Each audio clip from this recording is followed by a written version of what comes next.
La première chose à faire quand tu te réveilles, c'est rendre grâce à Dieu. Après cela, il faut chercher la présence de Dieu. Demande-lui d'être présent dans tout ce que tu vas faire. Il n'y a rien de plus encourageant que de sentir la présence de Dieu dès le matin. J'aime souvent donner cet exemple de personnalités publiques ou des présidents. Ils ont des gardes du corps, des personnes chargées de leur protection et de leur sécurité. En présence de leur garde du corps, ces personnalités avancent avec confiance. Elles peuvent aller partout sans crainte parce qu'elles savent qu'elles sont entourées de personnes prêtes à tout pour les protéger, même à donner leur vie pour elles. Quand Dieu est présent dans ta vie, tu te sens protégé. Lorsque tu ressens sa présence, la confiance revient, la peur diminue et une paix profonde envahit ton cœur. Il y a des personnes qui pensent qu'elles peuvent se débrouiller toutes seules, tout accomplir par leur force, leur sentiment de posséder tout, comme l'argent, l'intelligence, les moyens. Elles pensent qu'elles peuvent accomplir tout sans Dieu. Tu as un travail stable, des ressources financières, une femme, des enfants, donc une famille, tu es respecté dans la société et peut-être que tu participes même à faire du bien autour de toi. J'aimerais te dire que tout cela ne te permet pas d'ignorer Dieu chaque jour dès le matin. Peut-être aujourd'hui, tout semble fonctionner et tu as l'impression de pouvoir gérer tout sans l'aide de Dieu.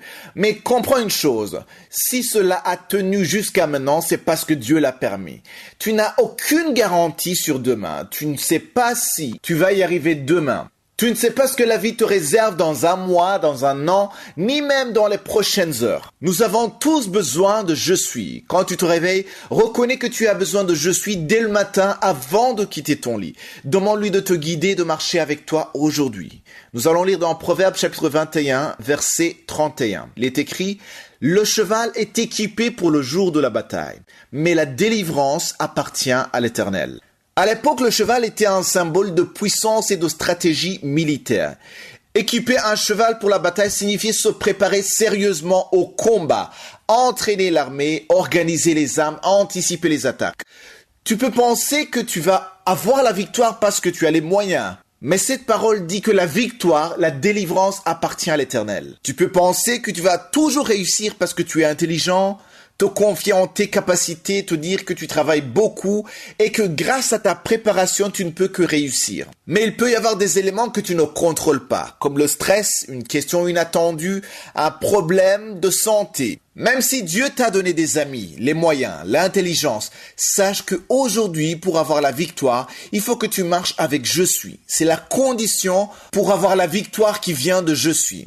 Demande-lui de combattre pour toi, de marcher devant toi, de te montrer le chemin. Chaque matin, prépare la journée, commence-la comme quelqu'un qui attend la délivrance de l'Éternel. Il pourra utiliser ce qu'il t'a donné, les dons, les amis, les connaissances, mais appuie-toi sur lui. Fais-lui confiance, car même si le cheval était bien équipé, ceux qui combattent s'en servent, mais ils ne peuvent pas compter sur l'équipement pour la victoire. La victoire appartient à l'Éternel. Tu ne peux pas penser que tu auras un bon travail juste parce que tu as un bon diplôme ou grâce à tes connaissances, amis ou famille. Il est vrai que je suis peut utiliser tout ça, mais crois premièrement que la victoire ou le secours appartient à je suis.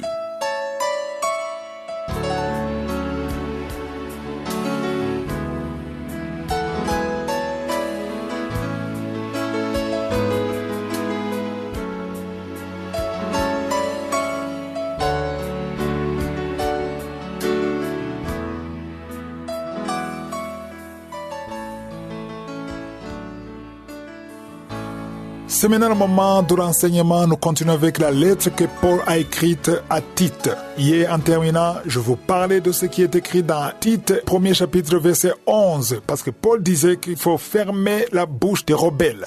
Et je vous ai montré qu'aujourd'hui, en 2026, il est pratiquement impossible de fermer la bouche parce que tu peux les empêcher de parler dans l'église, mais tu ne peux pas les empêcher de parler sur les réseaux sociaux parce que tu n'as pas le contrôle sur les réseaux sociaux. Chacun a sa page. Il peut parler ouvertement ou bien il peut cacher son identité, utiliser un autre nom et il parle. Ils parleront toujours. Mais je vous ai montré la meilleure façon de fermer leur bouche, c'est de continuer l'œuvre de Dieu, de se concentrer sur ce que le Saint-Esprit t'a demandé de dire et ignorer tous ceux qui t'insultent, qui disent n'importe quoi, qui te font habiller des habits bizarres. Et ça montre aussi qu'ils n'ont pas la crainte de Dieu, ils n'ont pas le respect des hommes de Dieu. En fait, ils ne croient pas réellement que ce qui se passe, c'est l'œuvre de Dieu. Parce que s'ils croyaient que c'est l'œuvre de Dieu, ils ne pourraient pas s'amuser comme ça. Ça veut dire qu'ils n'ont pas besoin de craindre Dieu. Ce qu'ils veulent, ce sont les vues sur Facebook, sur YouTube. Ils veulent que vous les suivez, c'est tout. Je vous ai dit que moi, personnellement, le Seigneur m'a dit de les ignorer complètement. Il a dit, ne t'occupe pas d'eux, moi je m'occuperai d'eux. Fais ce que je te demandais de faire. Et c'est ce que je fais aujourd'hui. Je vais être honnête avec vous. Ce sont vos témoignages qui font que j'ai la force de continuer cette œuvre. Vous pouvez penser que juste 10 minutes, c'est très peu. C'est une petite chose. Mais j'aimerais vous dire que cette œuvre est lourde. C'est pas facile de donner des messages tous les jours pendant une année jusqu'à 10 ans. Ça demande la grâce de Dieu et la détermination. Et la détermination que j'ai, le courage que j'ai, je l'ai grâce à vous qui témoignez. Moi et l'équipe Kangoka, nous sommes encouragés quand nous entendons des vies transformées, quand nous entendons des hommes et des femmes qui étaient liés par l'adultère, par l'alcool, par le vol, la masturbation, la pornographie, des familles qui sont réunies, des femmes qui étaient stériles, qui ont des enfants, des hommes et des femmes qui étaient condamnés à mort. On te dit que tu as le cancer, stade 4, et vous êtes guéri. C'est ça qui me donne la force. Les enfants qui reviennent à la maison, les mariages qui sont restaurés. C'est ça qui me donne la force de continuer cette œuvre. Vous qui témoignez, continuez de témoigner. Parce que vos témoignages nous encouragent. Et c'est ça qui ferme la bouche des rebelles dans l'Église, des rebelles dans le corps de Christ. Parce que vous qui suivez cette émission, vous entendez vous-même de vos oreilles ce que le Seigneur est en train de faire. Vous entendez les témoignages de lundi, les hommes et les femmes qui sont transformés, les vies changées. Les gens qui ne croyaient pas du tout en Dieu. Aujourd'hui, au moment où je vous parle, il y a ceux qui sont déjà morts, qui sont avec le Seigneur grâce à cette émission. Il y a d'autres qui sont maintenant en train de servir Dieu, qui étaient en train de servir le diable.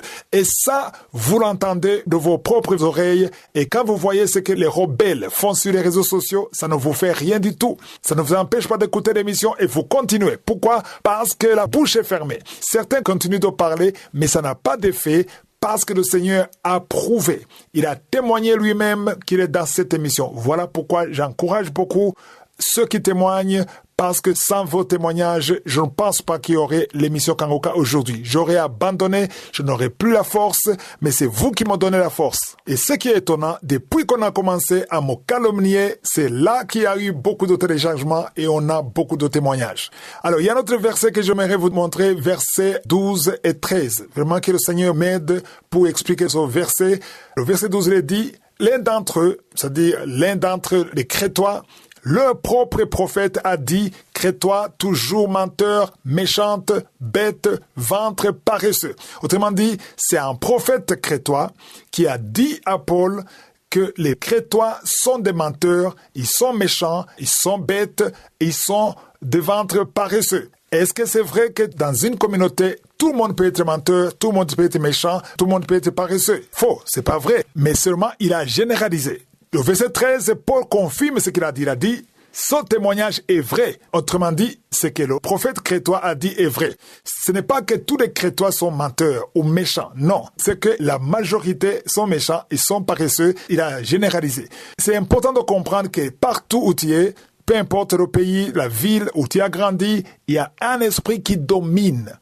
Et c'est à toi d'être prudent et de prier pour ne pas être sous la domination de cet esprit qui domine. Il y a des communautés, des tribus où l'adultère domine, où la fornication domine. Et toi qui viens de cette tribu, il faut faire attention que cet esprit qui domine la majorité de ta tribu ou de ton pays ne te domine pas. C'est ça, être une nouvelle créature. Ce sont des choses très importantes et si je suis le veux, nous allons en parler dans Kangoka de demain. Passez une bonne journée.